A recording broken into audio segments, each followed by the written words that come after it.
শিশুদের ক্ষেত্রে পানি শূন্যতা খুবই দ্রুত দেখা দিতে পারে, তবে সেটা অনেক সময় বোঝা কঠিন হয়ে যায়, বিশেষ করে তারা যখন কথা বলে বোঝাতে পারে না। তাই নিচে কিছু সাধারণ ও সহজ লক্ষণ দেওয়া হলো, যেগুলো দেখে আপনি বুঝতে পারবেন আপনার শিশু পানি শূন্যতায় ভুগছে কিনা। মুখ ও জিভ শুকিয়ে যাওয়া। শিশুর মুখ, জিভ, ঠোঁট যদি শুকনো লাগে, লালা স্বাভাবিকের চেয়ে কম, এটা প্রথম লক্ষণ হতে পারে। প্রস্রাব কম হওয়া বা হলুদ গাঢ় রঙের ইউরিন, 6 ঘন্টার বেশি সময় ধরে শিশুর প্রস্রাব না হওয়া, ডায়াপার বেশিক্ষণ শুকানো থাকা, ইউরিনের রং গাঢ় বা দুর্গন্ধযুক্ত হওয়া। কান্না কিন্তু চোখে পানি নেই।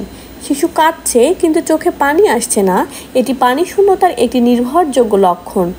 অতিরিক্ত ঘুম ঘুম ভাব বা দুর্বলতা, শিশু স্বাভাবিকের চেয়ে বেশি ঘুমাচ্ছে বা সাড়া দিচ্ছে না, দুর্বল, নিস্তেজ এবং একটুতেই ক্লান্ত হয়ে পড়েছে। চামড়ায় টান দিলে ফিরে আসে।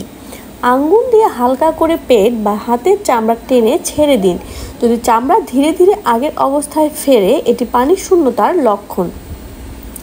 হাত পা ঠান্ডা বা ত্বকের রং ফ্যাকাশে, শিশু যদি অতিরিক্ত ঠান্ডা হয়ে যায়, হাত পা ঠান্ডা লাগে বা ত্বক ফ্যাকাশে দেখায়।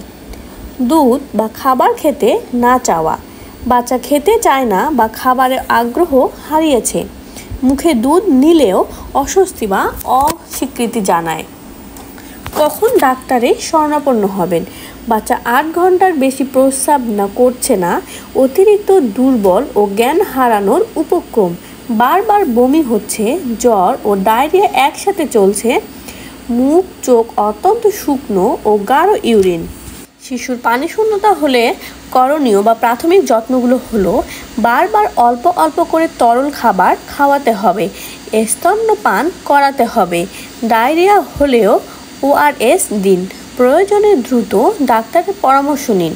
মনে রাখবেন, শিশুদের ক্ষেত্রে পানি শূন্যতা জীবনের জন্য ঝুঁকিপূর্ণ হয়ে উঠতে পারে, তাই লক্ষণগুলো যত দ্রুত বোঝা যায় তত ভালো।